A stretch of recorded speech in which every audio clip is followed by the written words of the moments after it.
C'est avec plaisir que je vous présente un nouvel épisode du podcast d'Anews Sécurité consacré aux droits de la sécurité privée et aujourd'hui, plus particulièrement aux relations entre un donneur d'ordre et les prestataires de sécurité.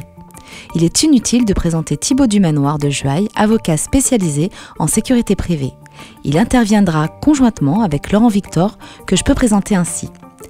Il a d'abord exercé comme officier de police judiciaire au sein de la Gendarmerie nationale pendant 16 ans. 1985-2001, il s'est tourné vers le secteur privé. Il est actuellement directeur de la sécurité du Muséum et en charge d'unifier la politique de sécurité pour la totalité des sites de l'établissement. Il assure les missions de protection des personnes, du patrimoine, des biens et des informations du Muséum.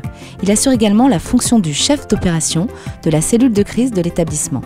Laurent, votre établissement a la particularité d'employer des agents de l'État qui effectuent des missions de sécurité en même temps que des agents de sécurité privés qui révèlent du CNAPS. Pourriez-vous nous dire quelques mots sur ce statut des agents de l'État affectés à des missions de sécurité et avez-vous connaissance des dérives d'agents de sécurité publics ? Alors le Muséum national d'histoire naturelle est un établissement au sens étatique du terme. Il regroupe 10-12 sites que vous connaissez plus particulièrement au travers du Jardin des Plantes, du Parc zoologique de Paris et du Musée de l'Homme qui se trouve sur la colline de Chaillot. Chacun d'entre eux est composé d'établissements recevant de public, de laboratoires et de bureaux administratifs. Et effectivement, nous avons deux catégories d'agents de sécurité. Des agents de sécurité internes qui sont ni plus ni moins que des agents d'État et des spécialistes dans leur emploi. Cependant, ils sont recrutés sur concours en tant que contractuels ou en tant que fonctionnaires et ils n'auraient pas demandé de diplôme spécifique d'agent de sécurité comme on peut le trouver en sécurité privée. Pas de PSC1, pas de CQP ou autre SIAP. Et c'est ces formations un peu obligatoires pour le métier qui vont arriver après. En fait, la seule chose qu'on leur demande, c'est d'avoir un casier judiciaire vierge, le numéro 2, comme tout fonctionnaire d'État. Et puis, voilà ce qu'on va trouver au sein de ces équipes de sécurité étatiques internes. J'ai pas de dérive ou de connaissance de dérive particulière sur les agents de sécurité en interne, outre celles qu'on pourrait trouver dans des sociétés de sécurité privées.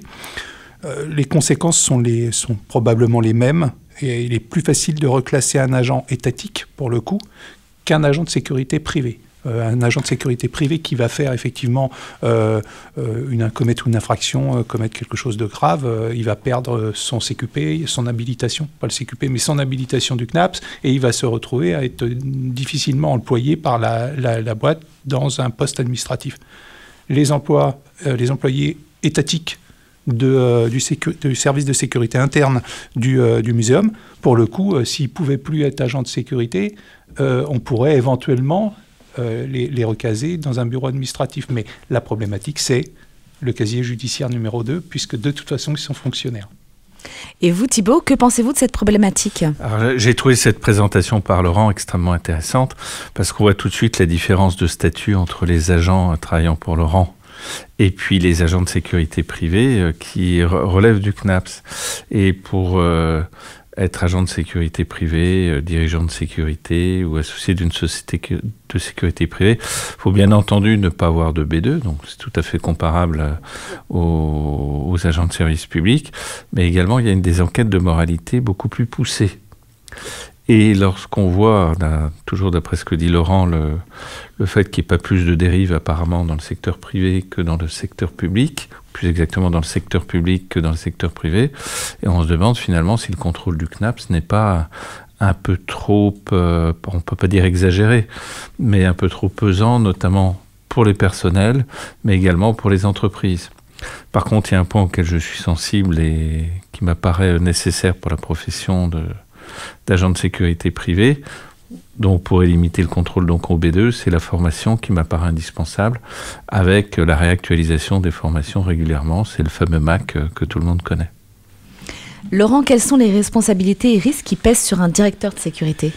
Alors, elles sont sur plusieurs types. La première, c'est la responsabilité globale sur 3 grandes idées. C'est morale vis-à-vis des personnes que l'on doit protéger, en répondant à la question, avons-nous fait le maximum, même si le risque zéro n'existe pas. Il faut être capable de se dire que j'ai tout fait, j'ai tout fait ce que je pouvais faire pour que les personnes présentes n'aient jamais aucun doute sur ce point, sauf apporter une responsabilité à vie, parce qu'effectivement, si on se regarde dans le miroir, on va se dire, bon, j'aurais pu faire plus.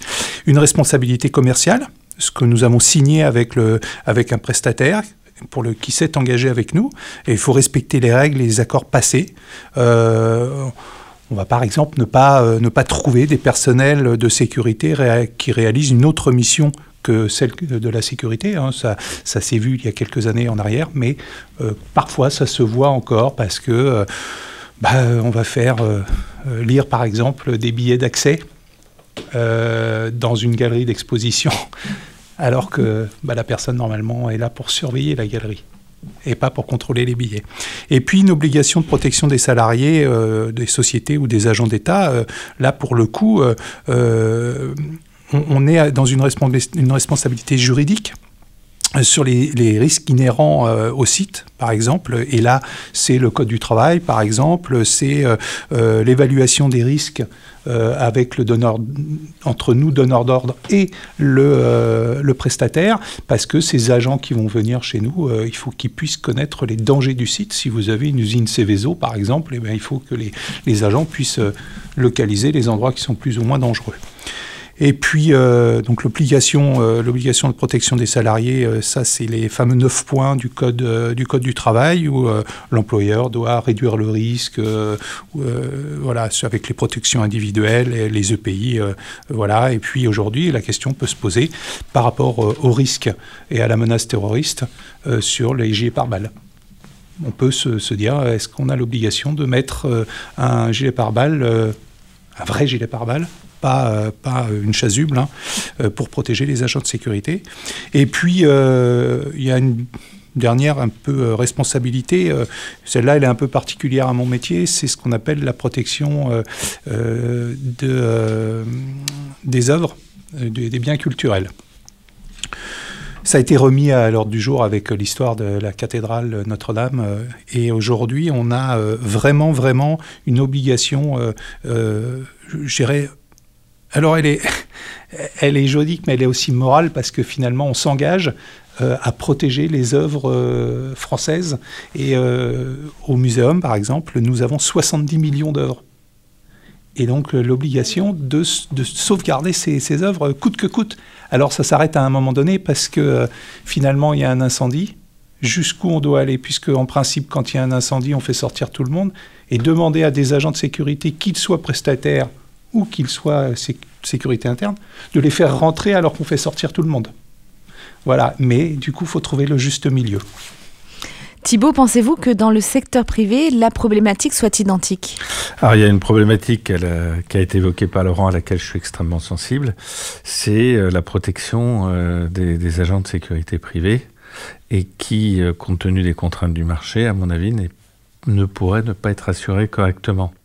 Et tout à l'heure, Laurent a fait allusion notamment à des gilets pare-balles, ce qui apparaît certainement indispensable sur certains sites, mais qui va payer, et est-ce que les donneurs d'ordre sont prêts à payer un supplément pour qu'il y ait un équipement convenable pour les agents de sécurité privée? Et on en revient à une problématique récurrente de la profession, c'est la pratique des prix bas, et est-ce qu'en achetant à 20 € de l'heure, même, je pense à des chiffres d'agents de sécurité recrutés par l'administration à 15 € de l'heure en 2019. Forcément, on ne peut pas assurer une sécurité des agents dans des conditions pareilles. Et ce qui devrait, à mon avis, entraîner une responsabilité du donneur d'ordre, mais ça n'existe pas encore dans les textes. Donc il y a cette problématique à laquelle donc je suis très attaché, comme je vous le disais à l'instant. Et puis quant à la sauvegarde d'œuvres, alors ça pourrait être dans une entreprise des matières dangereuses, ça pourrait être autre. La priorité quand même, c'est la sauvegarde de la vie humaine et qui va bien au-delà, pour moi, d'un monument historique, d'une œuvre d'art, même si c'est la Joconde ou la victoire de Samothrace. Quelles sont les procédures de contrôle mises en place? S'assurer que les missions de sécurité sont assurées correctement? Alors, c'est des procédures de contrôle, en fait, elles sont la base de l'action, à mon sens. Vous pouvez avoir les meilleurs agents, les meilleurs encadrants. Si vous n'avez pas un certain nombre de process qui vous permettent de contrôler la prestation qui est réalisée, que vous avez prévu contractuellement, c'est ce que vous avez prévu avec votre prestataire. Vous lui avez dit, il y a ça à faire, et il vous dit, moi, je le fais, et il faut effectivement contrôler. La confiance n'évite pas le contrôle. Normalement, il y a des réunions trimestrielles. Moi, je reste un peu dubitatif sur ça et je préfère effectivement faire un contrôle continu et faire remonter les informations continues. Et souvent, je compare ça au phénomène, au principe du broken windows. Ce principe qui a été utilisé à New York où, en fait, on est parti du principe qu'à partir du moment où il y a une vitre qui est cassée, si on ne la change pas tout de suite, le lendemain, il y en a 2, puis le surlendemain, il y en a 4, et puis il y en a 16, et ainsi de suite. Et du coup, en fait, les unes entraînent les autres. Eh bien là, c'est le même phénomène. Si vous attendez un trimestre pour régler une problématique de quelque chose qui ne fonctionne pas, eh bien, pendant le trimestre, si c'est en début de trimestre que vous avez la problématique et que quelqu'un commet quelque chose qui n'est pas forcément bien, ne suit pas une procédure, tous les autres vont faire la même chose, puisque mon camarade l'a fait, je ne vois pas pourquoi moi je ne le ferai pas. Et du coup, ça, vous arrivez au bout du trimestre et en fait, c'est un peu le bazar. Et que si vous prenez les choses tout de suite et que vous contrôlez, parce que vous avez des procédures de contrôle, ça vous permet de remettre en phase la procédure et la prestation que vous avez. Thibaut ? Alors, je raisonne dans le secteur privé où la difficulté pour un donneur d'ordre privé d'aller contrôler les agents de sécurité privée qui dépendent d'une société de sécurité privée, c'est le problème du co-emploi. C'est-à-dire que si un salarié, un agent de sécurité privée se trouve malmené, licencié ou autre, est-ce qu'il ne va pas les soutenir que finalement son véritable employeur, c'est le donneur d'ordre, et à ce moment-là, la traire devant les prud'hommes avec toutes les conséquences que ça peut emporter. Et on a une réelle problématique parce que c'est un contentieux qu'on voit émerger absolument régulièrement. Et puis, ce que je vois également dans les contrats de sécurité, c'est l'absence d'exercice ou de prévision où on dirait, tiens, on va faire, comme il y a des exercices incendie, mais un exercice action terroriste, action, je sais pas, vol d'une œuvre d'art ou autre. Et je trouve ça un peu dommage que ça soit peu... Alors Laurent va nous dire que ça a été fait, que ça se fait dans ces musées. Dans pas mal de contrats que j'ai vus, c'est pas du tout mis en place et c'est un petit peu dommage. Oui, alors effectivement, sur les exercices, par exemple, de sauvegarde des œuvres, on fait des exercices avec les agents de sécurité et la sapeur-pompier de Paris, en l'occurrence, puisque c'est là qu'on a le plus d'œuvres. Et on a aussi le même type d'exercice avec le RAID ou la BRI. Parce que dans nos musées, c'est tellement compliqué de circuler et que effectivement les colonnes d'assaut ne connaissent pas, elles ont besoin souvent d'un poisson pilote. Alors je pensais aux formations internes des agents de sécurité. Est-ce qu'ils sont préparés à la venue d'un terroriste ou ça peut être quelqu'un qui va s'enchaîner au pied d'un mammouth pour je ne sais pas quelle raison. Enfin, les deux, en général. On a effectivement, on a eu d'ailleurs cette année des gens qui se sont enchaînés au pied d'un mammouth. Voilà, et là, globalement, ils font un compte-rendu, ils savent que les gens ne sont pas dangereux, que ça va bien se passer, que c'est plutôt détendu et bon enfant, et c'est jamais très violent. Ils rentrent en force, mais c'est jamais violent.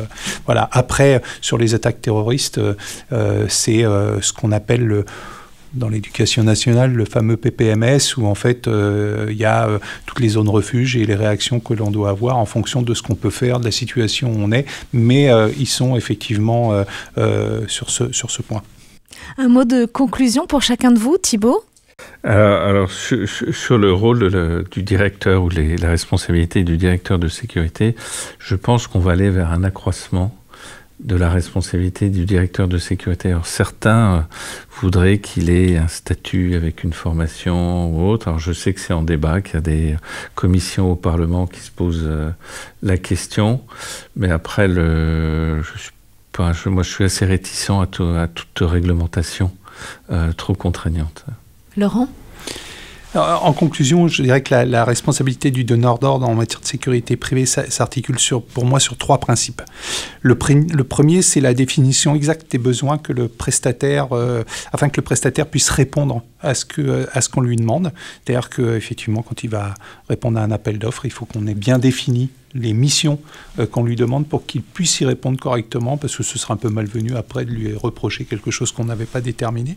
Le second est plus une responsabilité organisationnelle du client qui doit fournir des éléments au fur et à mesure de l'évolution de la prestation en générant des procédures adéquates.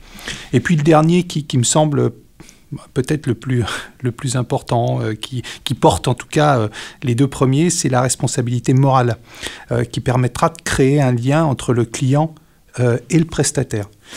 Parce que c'est ce qui fera que le déroulé de la prestation sera fluide et que l'une et l'autre des parties se sentent jamais lésées ou en tout cas non manipulées et que tout se passe plutôt bien.